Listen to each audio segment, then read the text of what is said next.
Ça y est, me voilà parti. Et pourtant ce n'était pas gagné car j'ai monté cette itinérance en 3 semaines à mon retour de la traversée des Pyrénées. Itinéraire, embarcation et matériel compris. Une première en kayak, car jusqu'alors je n'ai fait qu'une initiation de 2 heures. Le départ se fait sur l'Allier au sud de Clermont-Ferrand. Objectif, rejoindre la Loire et poursuivre et m'arrêter tout simplement à l'endroit que j'aurais atteint après 3 semaines passées à pagayer. Les premiers gestes sont encore hésitants et on sent bien dans cette séquence les difficultés que j'ai à éviter les obstacles que la rivière dresse sur mon passage. Ou encore, comme ici, la découverte de mes premiers petits rapides qui me procurent de la joie même si je ne maîtrise pas grand chose.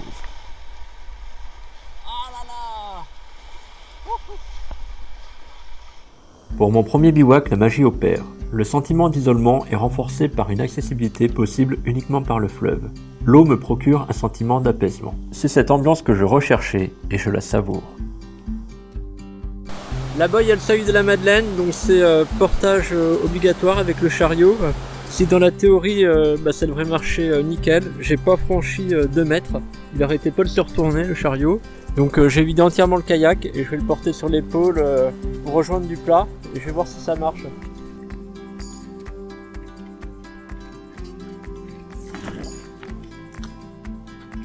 Et merde.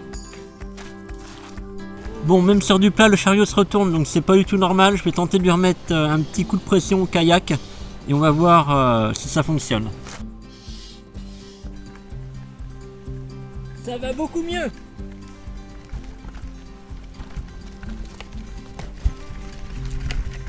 Le premier jour, je me suis blessé au poignet en voulant retenir mon kayak. Depuis, la douleur a augmenté et, livré à moi-même, j'improvise un cataplasme avec de la terre argileuse. Et en attendant, je poursuis, dans la bonne humeur. Bergère, rentre vite tes blancs moutons. Il pleut, il pleut. Pour cette première en kayak, je suis surpris par la diversité des ambiances que me réserve l'Allier. Ici, je longe doucement les rives pour apprécier le calme et la nature tout en m'apprenant à manœuvrer proche d'obstacles naturels. Quelques minutes plus tard, c'est à nouveau de petits rapides. Là, un bivouac des plus paisibles. Tente légèrement en hauteur et dans la terre et non pas dans les galets. Kayak sur les cailloux. Et le bruit de l'eau qui va me bercer toute la nuit. Et le lendemain, ma première zone urbanisée. L'occasion pour moi de m'arrêter au camping de Saint-Yor, accessible depuis le fleuve, moyennant un court portage du kayak. Mon poignet devient trop douloureux aux manutations du bivouac et pour pagayer. Je me rends à Vichy en bus pour consulter un kinésithérapeute ostéopathe. Il remet en place l'os déplacé. Ce qui l'inquiète pour la suite de l'itinérance, c'est une contusion. La solution, une attelle style Robocop, des huiles essentielles, de l'argile et de l'arnica. Ça y est, c'est le départ. Je m'oriente maintenant vers Vichy où je serai assez rapidement et il y aura encore un long portage à faire.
Aujourd'hui, il y a beaucoup de vent.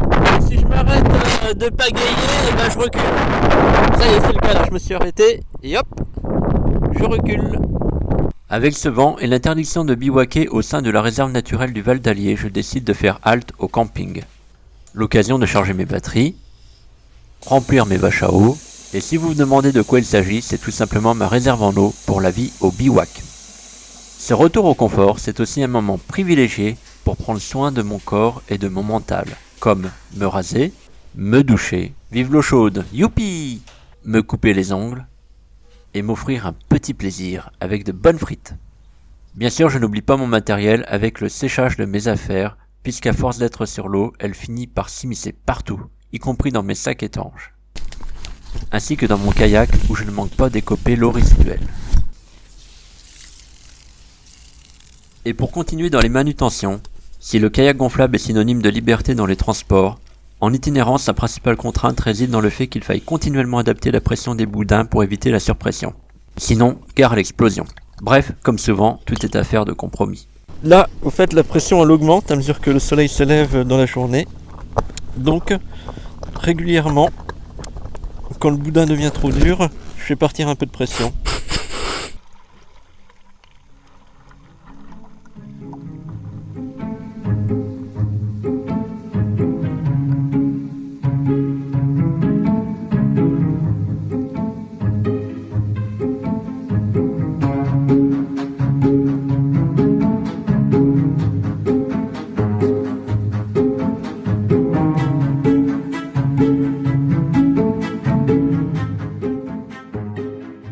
Au pont de Moulins, il y a un seuil à franchir. Le passage à la cordelette me semble tout approprié. Encore faut-il qu'elle soit correctement attachée au kayak.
Il y a plein d'oies sauvages.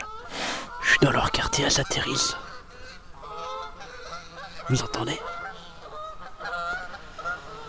Ça y est, elles atterrissent. C'est pas les premières, il y en a à peu près toutes les 10 minutes. Cette fois-ci c'est la bonne, donc l'Allier qui vient d'ici, donc d'où je viens, et la Loire qui arrive ici et qui continue par là. C'est un grand moment d'émotion, je pensais pas arriver jusqu'ici avec mon attel. La Loire présente une largeur démesurée. J'avance en oscillant d'une rive à l'autre à la recherche du couloir formé par le courant sans parvenir à le trouver. Dans cet environnement, mes récents et fragiles repères de kayakistes débutants acquis sur l'Allier semblent bien mis à mal. La Loire me réserve aussi de belles surprises, comme ici ces bateaux traditionnels à fond plat, souvenir du XVIIe au XIXe siècle, quand le fleuve était encore une importante voie commerciale avant l'avènement des ponts et du chemin de fer. Et si la Loire n'a pas volé son titre de fleuve sauvage, elle draine tout de même de nombreuses communes, toutes généralement tournées vers le cours d'eau. J'observe également une densification des implantations industrielles et un renforcement du réseau routier, et aussi plusieurs centrales nucléaires. Vision onirique que de frôler au ras de l'eau ces mastodontes de béton et d'acier, monstres endormis aux narines fumantes, œuvre à la fois du génie et de la folie humaine, et dont je me sens soulagé de m'éloigner. Et pour chaque centrale, un portage à terre est généralement nécessaire avec toute la manutention que cela impose.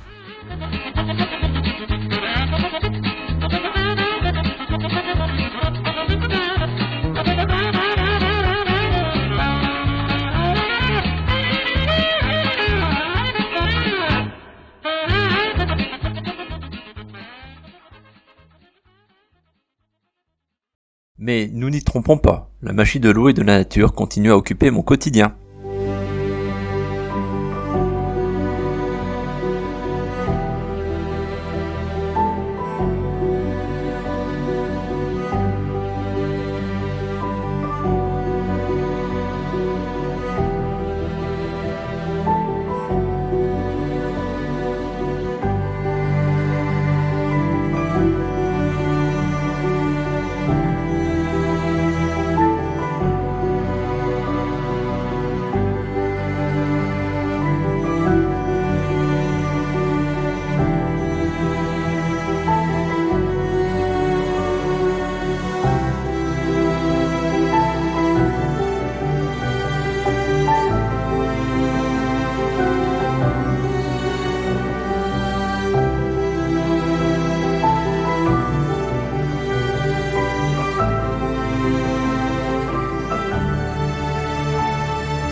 C'est déjà la fin de cette randonnée de 3 semaines. Elle se termine au camping de Chessy, situé aux portes d'Orléans, avec la volonté de continuer à descendre le fleuve jusqu'à l'océan lors d'une prochaine expédition.